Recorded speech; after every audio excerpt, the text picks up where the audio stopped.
Hey guys, I don't talk too much about diet or nutrition, although it is an interest of mine, especially in recent months. I've been on something like a lazy keto or a lazy carnivore diet now roughly since June, although, to be fully honest, I have a lot of cheat days and all that in between, but the diet's really making sense for me and it's really working for me. So I just wanted to share with you guys that a purchase I made today. Where's the label on this thing?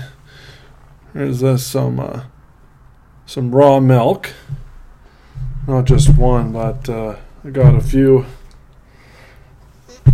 samples to try from here. Now, of course, if you're in BC and watching this video, you know you can't buy raw milk in British Columbia or anywhere in Canada. So I went down to Washington State to buy this. So this was all for sale in Blaine at the Cost Cutter there. So if anybody's interested in looking for raw milk, you can buy it there, and it's legal to bring up to back into Canada.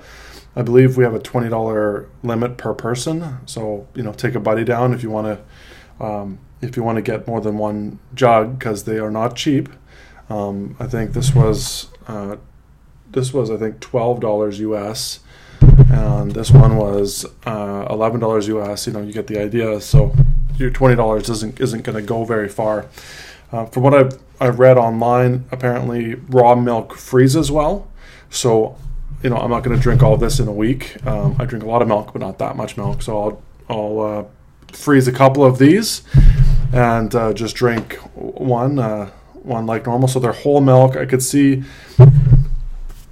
I think it might have shaken up too much, but when it was sitting in the store, you could see the cream right at the top of these milks. But I think maybe just driving them home, they've shaken up a little bit, and I don't really see it anymore, so I won't try to show you that. But I've been really enjoying, nutrient-dense animal foods over these last few months and feeling really strong and enriched by them.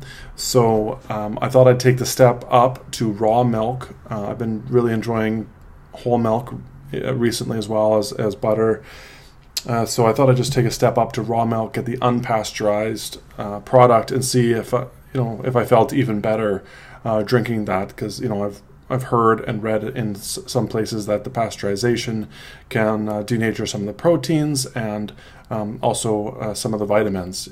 Could destroy some of the vitamin content of milk. So I'm hoping to turn something that's already very healthy into something that's super healthy with this raw milk here.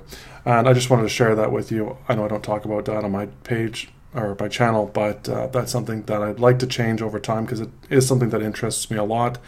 I'm reading The Big Fat Surprise by Nina Teicholz. I'm sure I'm saying her name wrong. I'm reading that book right now. And you can see her on YouTube quite a bit, Teicholz, The Big Fat Surprise. Very interesting book on how our current doctrine against saturated fats developed in the 50s. The major studies that supported the hypothesis that saturated fat caused heart disease. She looks at all of those in a critical way, and points out that there's a lot of reasons that those studies can be undermined. So I'm finding the book very good, but I've been watching dozens and dozens of YouTube videos, on the keto and carnivore and low carb diets, and it's I think a really interesting thing that really throws a lot of our current understanding on its head with respect to carbohydrates, with respect to nutrient sources, and the harm or relative benefit of fat. So I would like to start talking a bit more about those things on this channel. Maybe that'll be coming ahead, but in the meantime, I'm going to enjoy some delicious whole raw milk. Maybe I'll let you know how it goes. Good night.